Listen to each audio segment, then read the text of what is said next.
We're going to be counting down to the 6 Beatles songs that John Lennon absolutely hated. Beginning with Twist and Shout. The story of this song goes back to February 11th, 1963. The Beatles had to record their whole album, Please Please Me, in just that one day. And after recording the whole album, there was only one song left to do, Twist and Shout. The song was deliberately saved for last by producer George Martin, knowing that the song's demanding vocal style could potentially ruin Lennon's voice for the rest of the day.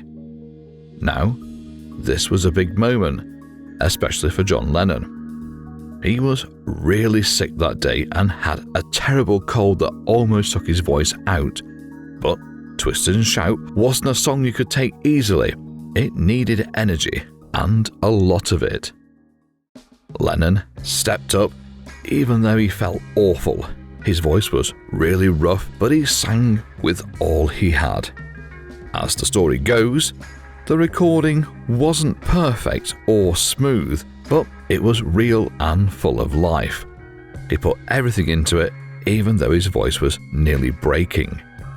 Still, Lennon described the experience as nearly killing him, stating that his voice wasn't the same for a long time afterward. He recalled that every time he swallowed, it felt like sandpaper. Lennon was initially bitterly ashamed of the recording because he felt he could have sung it better. But, as it turns out, Lennon had more on his mind than just his sore throat. You see, the song was a rhythm and blues number, deeply rooted in black music, and Lennon doubted singing it.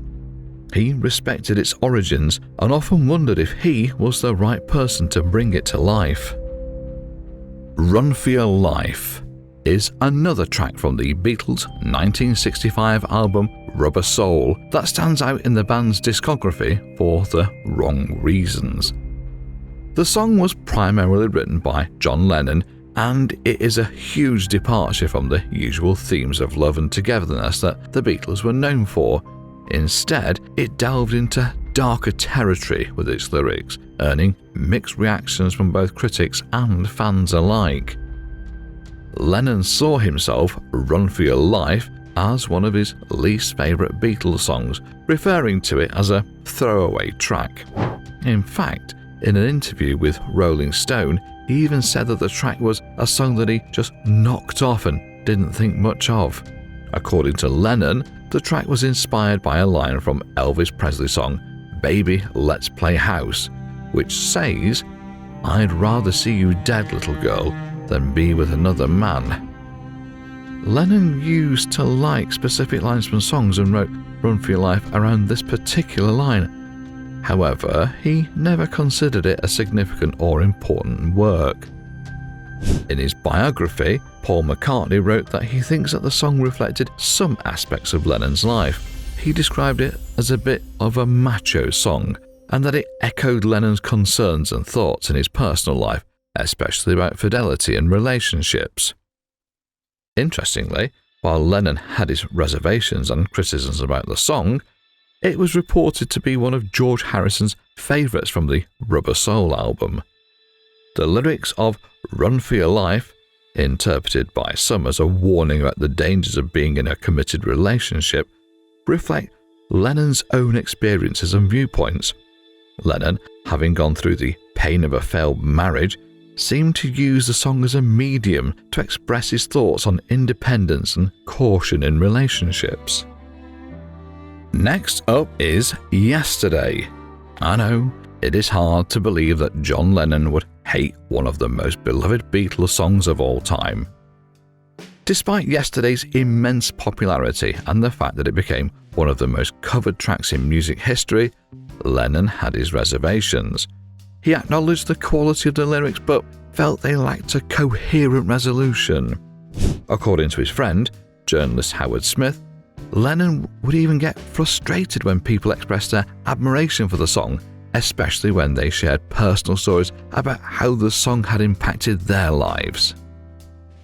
Next, let's talk about some songs from one of the Beatles' most popular albums, Sgt. Pepper's Lonely Hearts Club Band.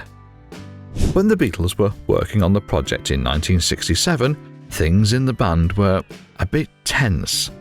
This was especially true for John Lennon, who didn't quite see eye to eye with Paul McCartney on some of the album's songs. You see, during the late 60s, the Beatles were in a period of rapid evolution, both musically and personally.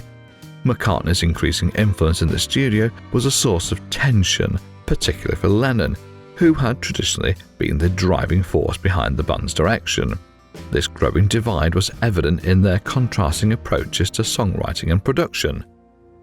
Take the song Lovely Rita, for example. McCartney wrote and sang this one about a traffic warden. To him, it was a fun, quirky song, but Lennon, he thought it was just silly.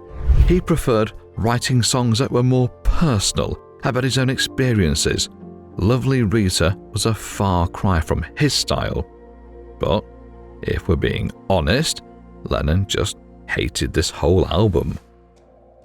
The song When I'm 64 is another one of his most disliked songs. McCartney wrote this when he was just 16, and it's a sweet, old-fashioned kind of song. But again, Lennon wasn't a fan. He called this kind of music granny music, and he made it clear that he'd never write something like that.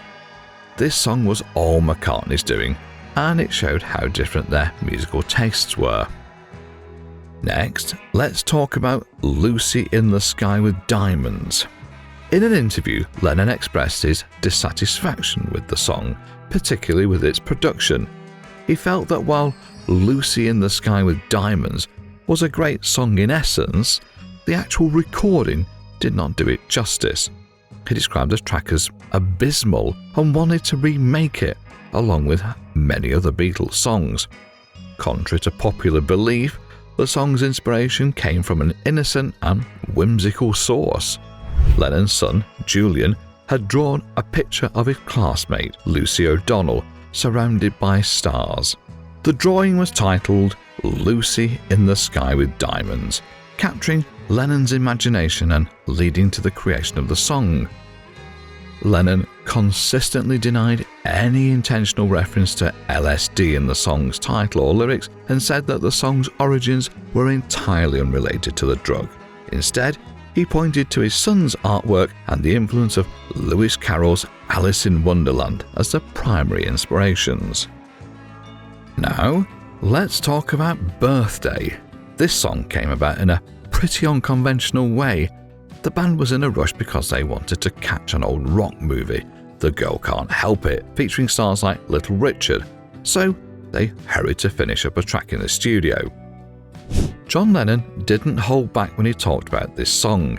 In 1980, he outright called Birthday a piece of garbage. He said they just made it up then and there. Lennon thought Paul McCartney was trying to create something like Happy Birthday Baby, a 50s hit, but to him, it was just a rushed, thoughtless effort. Paul McCartney, on the other hand, shared more details about that day. They had to start recording around 5 because of the movie. The plan was simple: lay down a backing track and then figure out the rest later. McCartney described their approach as throwing together a 12-bar blues pattern and improvising some parts. He made it sound like they were just messing around, seeing what would come out of it. Next up is Hello, Goodbye. This McCartney-led tune irked Lennon, especially when it was chosen over his own I Am the Walrus for the A-side of a single. Speaking to Playboy in 1980, Lennon dismissed Hello, Goodbye as a series of contradictions and meaningless juxtapositions. He grudgingly admitted that the improvisation at the end, where he played piano, was the only redeeming feature. Lennon's annoyance with Hello, Goodbye wasn't just about the song's content. It symbolized the growing rift in the Lennon-McCartney songwriting partnership. As the Beatles ventured into more experimental sounds, the contrast in their songwriting approaches became stark. McCartney leaned towards melodic, light-hearted compositions, while Lennon was drawn to more innovative and thought-provoking work. Hello, Goodbye, with its catchy chorus and upbeat tempo, embodied the kind of pop sensibility that Lennon increasingly viewed as superficial.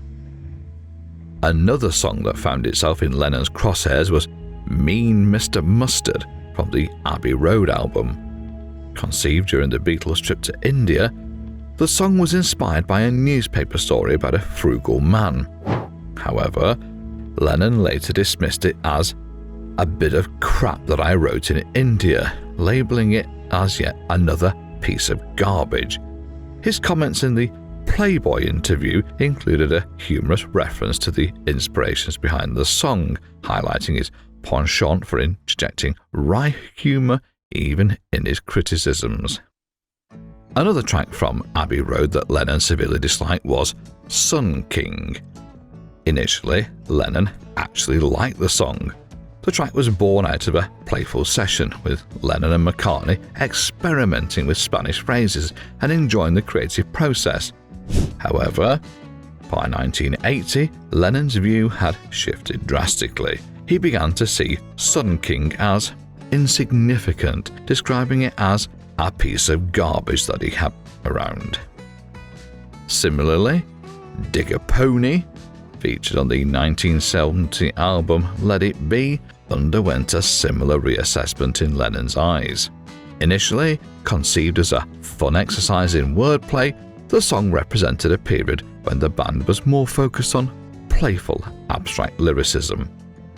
In fact, he hated the whole album so much it was the final straw for John to pursue his creative as a solo artist. And his frustration was kind of justified. By the time the Beatles were working on Let It Be, John Lennon felt that the band had overstayed its course as a collaborative unit. The creative energy that once fueled their sessions was replaced by a sense of obligation, mainly driven by Paul McCartney's efforts. This situation led to an atmosphere filled with tension, especially when it was time to record. Lennon saw Let It Be as an unfinished project, one that they undertook reluctantly. Despite the success of Abbey Road, on a personal level, the members of the Beatles were ready to move on.